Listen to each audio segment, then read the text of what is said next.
Olá, esse é um registro do trabalho que nós estamos intitulando Uma análise dos egressos da Ampec no mercado de trabalho na academia. Eu sou o professor Francis Peterini, aqui do PPGECO da Federal de Santa Catarina, e esse exercício tem sido feito em parceria com o Vitor Butignon, que é um egresso do nosso programa que hoje está no Tribunal de Contas daqui do Estado. Então, a gente vai fazer uma breve introdução aqui, depois vai falar rapidamente de estatísticas do sistema de aceite do exame ANPEC. A gente vai conversar aqui, vai cruzar os dados do sistema de aceite com o que a gente extraiu da raiz identificada e do LATS. Depois a gente vai cruzar um pouco dessas estatísticas e tirar as conclusões, tá? Então, o objetivo dessa pesquisa é documentar o status dos egressos da ANPEC no mercado de trabalho e na academia. Nossa estratégia é a seguinte: a gente vai pegar a base de dados do sistema de aceite do exame ANPEC, ou seja, aquela base de dados que é depois da prova, né? Que já está rodando entre os centros para entrar no site com o link e fazer o casamento entre quem prestou o exame ANPEC e os centros. Então, essa base de dados está disponível desde 2009 para ingresso em 2010. Então, a gente vai focar só em quem estava no sistema de aceite na parte de mestrado. Também tem a parte de doutorado, mas na época era muito pouco usada. A gente vai focar na parte do mestrado nas edições de 2009 e 2010. Então, isso somou 288 estudantes, 415 que começaram seu mestrado em 2010, 473 que começaram seu mestrado em 2011. Então, sob condições regulares, essas pessoas vão ter terminado o mestrado no primeiro trimestre de 2012 ou 2013, dependendo da sua coorte. E se o estudante saiu do mestrado e foi para o doutorado, ele vai ter terminado ao redor ali de 2016, dependendo do caso, né? Então a gente vai se aproveitar que a gente tem a raiz identificada até 2018, então é um tempo razoável para rastrear essas coortes que entraram em 2009, 2010, né? Então a gente não pode pegar coortes de antes de 2009 porque a base de dados não existia. E depois de 2010 também não seria compatível com o último ano que a gente tem disponível da raiz identificada. Então a raiz identificada vai fazer o papel da gente rastrear essas informações no mercado de trabalho. E para rastrear na academia, a gente vai montou um robozinho do Python lá para fazer web scraping, tanto no Lattes quanto no Qualys, focando só na parte de artigos completos publicados em periódicos. Muito bem, a base de dados, então, ela envolve egressos de 33 centros, né, para os anos 2010, 2011, onde a gente tem mais observação são egressos da UFRJ, Federal Fluminense, PUC São Paulo, Unesp, USP, e aí vai. Tá? Então, que tem menos observações é Federal Rio Grande do Norte, Unicinos e por aí vai. Ah, lá no artigo anterior, dessa pesquisa, lá no PTN em 2020, tem mais estatísticas sobre os ingressantes e os egressos, né? Aqui, só das estatísticas dessa base de dados são muito parecidas com aquelas, é claro, né? Só que lá tem mais informação. A idade do menino que está entrando no mestrado é alguma coisa entre 24 e 25 anos, a maioria é homem, branco, é solteiro na época, né?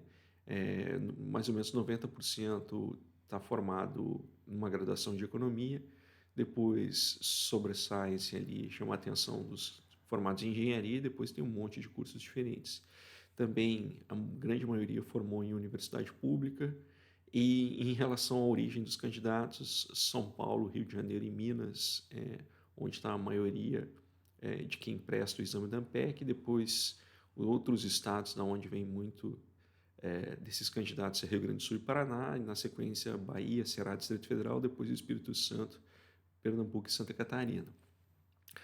Um ponto que é relevante ali, que a gente extrai também do sistema de aceites, que é o resultado da prova, do exame, e a gente vai ver que ele, de alguma forma, ele se relaciona tanto com o salário quanto com a qualidade da publicação depois que a gente extrai no Lattes. Então, só lembrando que a medida, existem algumas medidas, né? No exame APEC, a medida principal é o argumento semifinal, que basicamente é a nota que o menino tirou na prova E, né, o menino I tirou na prova J. Lembrando que essa medida da prova ela vai de menos 15 a 15 pontos, aí você faz uma normalização, né? Subtrai da média e divide pelo desvio padrão das pessoas que, das notas obtidas naquela prova, naquele exame, né?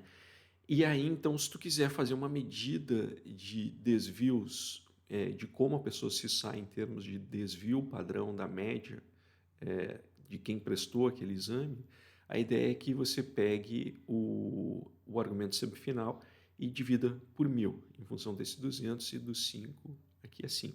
Então aqui você tem uma densidade kernel, tá? Tanto de quem ingressou no mestrado em 2009, 2010, para a nota da ANPEC medida em desvios padrões. Então, 0 significa que a pessoa foi na média, né?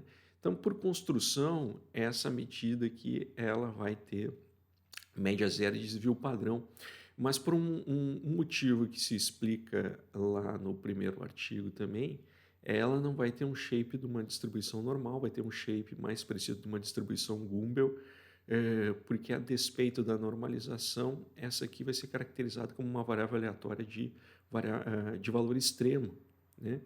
Que é cada um está se esforçando ao máximo para dar uma resposta ali na prova. Então, por isso que ela tem esse shape aqui que não é simétrico. O ponto relevante aqui é que, na média, então, por construção, isso aqui vai ser 0, essa média da nota, que significa que 0 significa que a pessoa está na média. Então, mais ou menos metade do pessoal vai estar abaixo da média, vai estar com esse argumento negativo, e aqui puxa quem tira até 2 desvios acima da média, 2,5 acima da média, 3,5 desvios acima da média. Então, se a gente fizer um gráfico aqui por centro, então você vai ver que os centros tipo PUC do Rio, USP, FGV, as duas FGV, UNB, elas sempre puxam alunos com pelo menos um desvio padrão acima da média. E aí aqui estão os centros que puxam na média. Federal do Paraná, o FRJ, PUC São Paulo, CAEM, aqui a Federal de Santa Catarina e por aí vai. Bom, até aqui são características ali que a gente extrai do sistema ANPEC. Então aqui a gente já vai olhando para a RAIS. Então a gente rastreou aqueles meninos egressos lá de 2010, 2011 e a gente percebe que em 48% das vezes, em 48% dos estudantes foram encontrados pelo menos uma vez.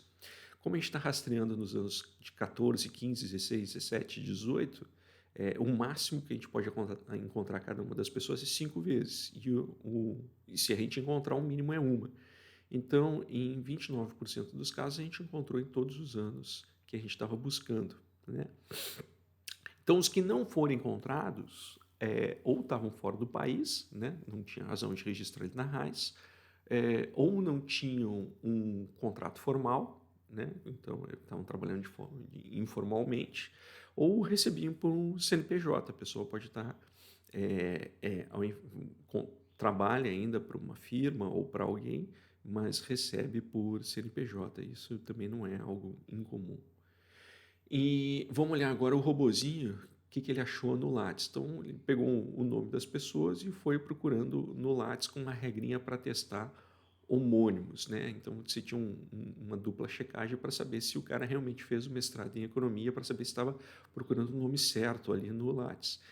Então, a gente achou 58,2% dos estudantes no Lattes. E aqui é anos de defasagem. Então, 0 significa que o cara tinha o Lattes atualizado, ou seja, no mesmo ano que se procurou, ele já tinha atualizado o ano, o Lattes, depois um ano de defasagem, até 13 anos de defasagem.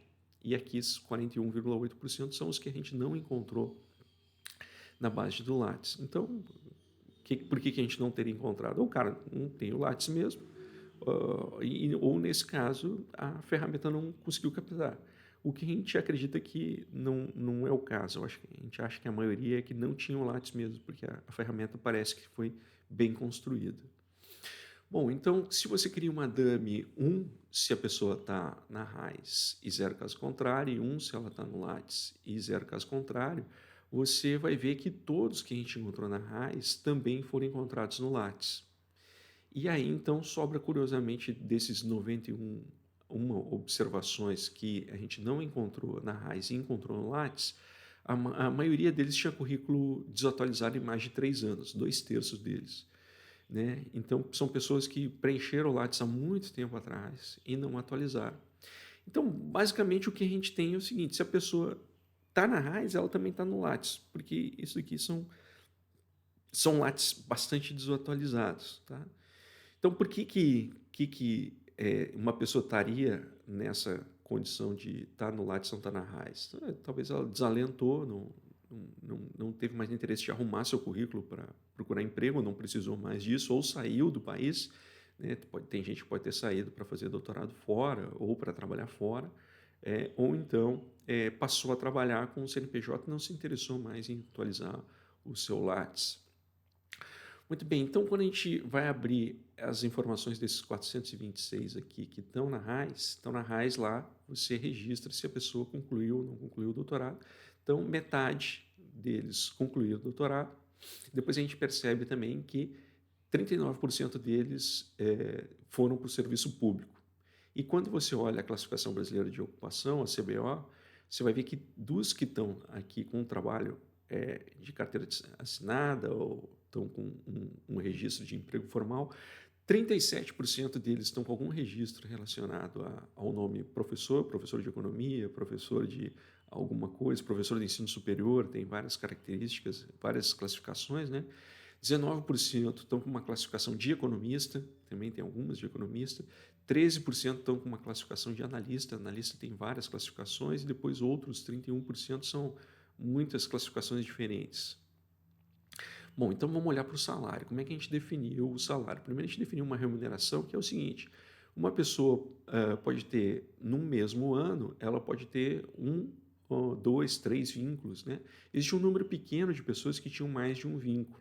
Então a gente pegou a maior remuneração entre os vínculos que a pessoa tinha num ano. Então esse é o primeiro máximo aqui. E depois a gente pegou o máximo que a gente observou nos anos que ela foi encontrada na raiz. Então essa é a nossa definição de remuneração, é o maior valor que a gente encontrou de remuneração que a pessoa tinha. E aí, então, para poder comparar as remunerações entre todas as unidades observadas, a gente também checou nessa remuneração que foi selecionada qual era o contrato de trabalho em horas, né? E aí, então, fez o ajuste para 44 horas, que é o maior contrato de trabalho que pode ser ter, vezes 1.412, que é o salário mínimo. Então, essas remunerações a gente foi sempre medida em salário mínimo na RAIS e multiplicando pelo salário mínimo atual, tá? Então, em termos de estatísticas de horas, os contratos, o contrato que mais aparece é um contrato de 40 horas, mas também tem contratos de 44 horas, 36 horas, 20 horas e 10 horas. E aí, então, quando faz a normalização, você vai ver que a média do salário deu 21,5 mil reais mês, e a mediana deu 16,6 mil reais. Então, o primeiro percentil vai ser uma coisa próximo ao salário mínimo e o percentil 99 vai ser 95 mil reais. Tá? E aqui, então, você tem uma densidade, um histograma alisado, né? Uma densidade kernel do salário que a gente observou. Né? E aí, então, o que acontece? Chama atenção, isso aqui é normal, você ter a moda aqui próxima dos, sei lá, 16 mil reais, mas aí chama a atenção esse segundo cucuruto aqui, alguma coisa entre 30 e 40 mil reais. Mas não é difícil de entender do que se trata esse segundo cucuruto aqui. Quando você seleciona só quem é servidor público e está numa carreira que começa como analista, o cucuruto se desfaz quando você faz um segundo histograma alisado aqui. Então, esse pessoal aqui é o pessoal que foi para o serviço público e virou técnico de Secretaria da Fazenda, técnico de Tribunal de Contas, ou foi Banco Central, ou Receita Federal, e por aí vai. Então, a explicação tá quando você tira eles da amostra, então, aquele histograma ele dá uma alisadinha do jeito que está aqui na linhazinha azul tracejada. Então, está aqui. Então, esse pessoal é o pessoal que fez carreiras ao estilo Secretaria de Fazenda estadual.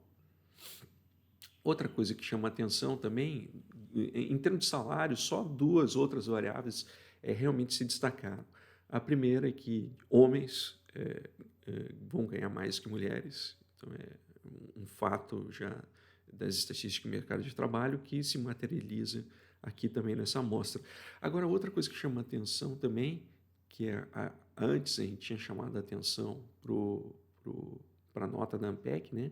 Você também observa que quem tirou notas da ANPEC acima de 2 desvios padrões também tende a ter os maiores salários quando você encontra essas pessoas na RAIS, né? Então está aqui um gráficozinho, só botando em dispersão o argumento, a nota final da ANPEC, com o logaritmo natural dos salários, e você vai ver que tem uma relação estatística aqui.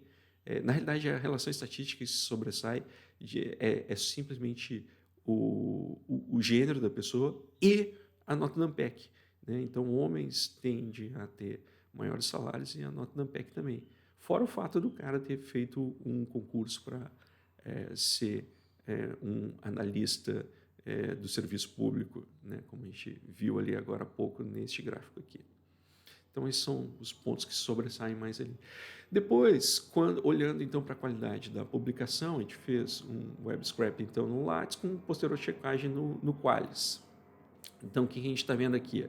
Aqui a gente pegou o Qualys, o penúltimo Qualys, onde tem os extratos são classificados como A1, A2, B1, B2, B3, B4, B5, né? Então, se tu pegar todos eles, aqui é a média de trabalhos que o cara publicou no A1. Então, se um seria que ele publicou uma A1, 2 ele publicou 2 A1, então a média ponta 17, por aí vai. Então, o que chama atenção aqui é que quem é professor tende a ter mais publicações nos maiores extratos. Agora, quem é professor de universidade pública tende a aumentar também as suas publicações nos extratos maiores, o que sugere que quem vai ser professor, em especial quem vai ser professor de universidade pública, que está interessado em publicação de mais qualidade, se tem um esforço maior em gerar publicação desses extratos mais altos. E então, para conseguir sumarizar os extratos em termos de pontos, em um único indicador de pontuação, a gente usou a regra de pontuação da comissão diária da CAPES, né? Que 1 a 1 vale 100 pontos, 1 a 2 vale 80 pontos e por aí vai. Então aqui você tem uma densidade kernel aqui, histogramalizado dos pontos, né? Então tem gente que consegue fazer 1.500, 2.000 pontos ali ao longo da sua carreira depois de ter terminado o mestrado. E a média, alguma coisa próximo aqui, 200, 300 pontos, né? E aí, então, vamos cruzar agora a questão aqui. Ó. Aqui você tem o logaritmo natural da pontuação com o logaritmo natural dos salários. E você vê alguma correlação, mesmo que não seja muito forte, mas tem alguma correlação dizendo que quanto maior o salário, maior seria a pontuação, a qualidade da produção. Aqui você não vê nenhuma relação entre a nota da ANPEC e a qualidade da publicação registrada naquele nível de pontuação. E aí, então, chega nas conclusões. Basicamente, nesse primeiro momento, a gente está chamando a atenção para 8 pontos que a gente observa nesse exercício. O primeiro ponto é que estar na RAIS e no Lattes é quase a mesma coisa. O segundo é que metade dos egressos do mestrado fazem doutorado. 40% mais ou menos dos egressos lá da ANPEC vão virar ou servidor público ou professor. O salário médio dos egressos da ANPEC é alguma coisa próximo de R$20 mil. Parece haver uma relação entre salário e nota da ANPEC, a qualidade da publicação aumenta com o salário. A qualidade da publicação parece ser maior entre os egressos que se tornam professor de universidade pública. Parece haver uma relação entre salário e qualidade da publicação, e não parece haver uma relação entre a nota da ANPEC e a qualidade da publicação. Então, esses são os resultados preliminares desse primeiro exercício que nós estamos fazendo. Obrigado.